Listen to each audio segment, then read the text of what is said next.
Now let's return to our top story, and whatever all the pundits, the psephologists and the election experts said, the US election wasn't a close-run ballot after all. Yet another reason perhaps not to believe implicitly in what the opinion polls tell us. Donald Trump's return to the White House is of course confirmed, although the full count isn't yet over.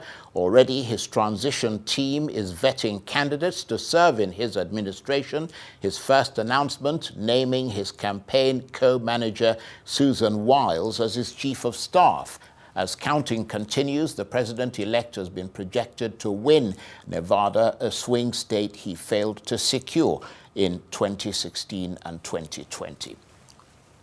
Well, for more of this, I'm joined now on the line from Mar-a-Lago in Florida by Arise international correspondent Adefemi Ekise. I have to say, you've been getting around, Femi. I mean, you look in a real sort of Florida state of mind there. So what's the very sort of latest from the fast-changing world of sort of American politics as you see it from your new observation perch in Florida?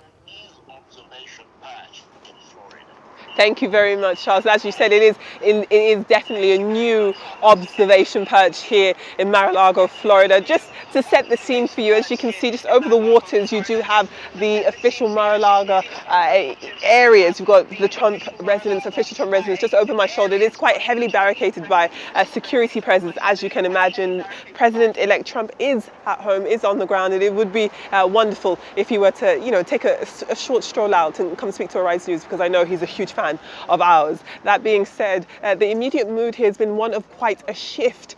Here in West Palm Beach, Florida, this is definitely a Trump stronghold. You see Trump Vance posters on every corner, and definitely the general consensus of the people we have spoken to here is one of relief, one of happiness.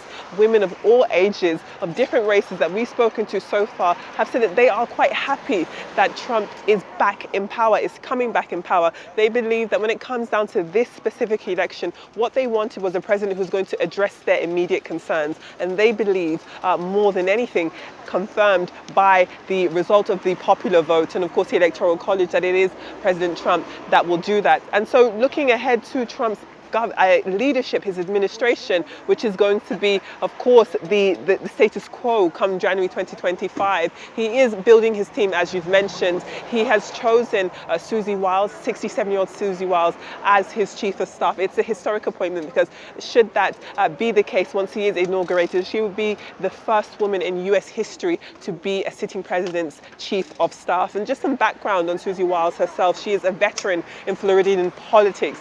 She definitely played a huge role in Donald Trump's 2016 campaign, helping him secure Florida. And also too with Ron DeSantis during his gubernatorial election campaign efforts. She was also involved in his 2018 campaign. The pair did fall out. That is, of course, Susie Wiles and Ron DeSantis thereafter around 2019. It was a fallout that kind of resulted in her being pushed out of the Trump fold, but clearly back in 2020 she was brought back in, and again in 2024. What Susie Wiles has been able to do in this Trump campaign not only is deliver a new presidency for Donald Trump, but also build on his type of relationship. He is a president and a man who appreciates unwavering loyalty, and it does look as though Susie Wiles has positioned herself in quite that way. When we listen to the things that she has said up until this point, she's made it clear that she has no interest or any appetite in sanctioning him or muzzling Trump or even trying to control him. What she is focused on is controlling access to Donald Trump, controlling everything around him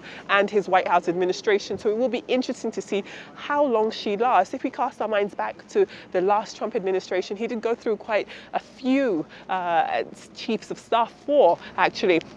So it will be interesting to see how long she lasts, whether or not this is a relationship that will stand the test of time. It has been clearly one that has helped. She's been able to use her decades of experience of Republican political analysis and strategy to help Trump in many elections. And clearly in this latest feat, it's one that he is rewarded with an official position in his own administration. Femi, thanks very much indeed, and enjoy the sunshine in Florida. Adefemi Akinsoya is Arise international correspondent. She was talking to me on the line there from Mar-a-Lago in Florida.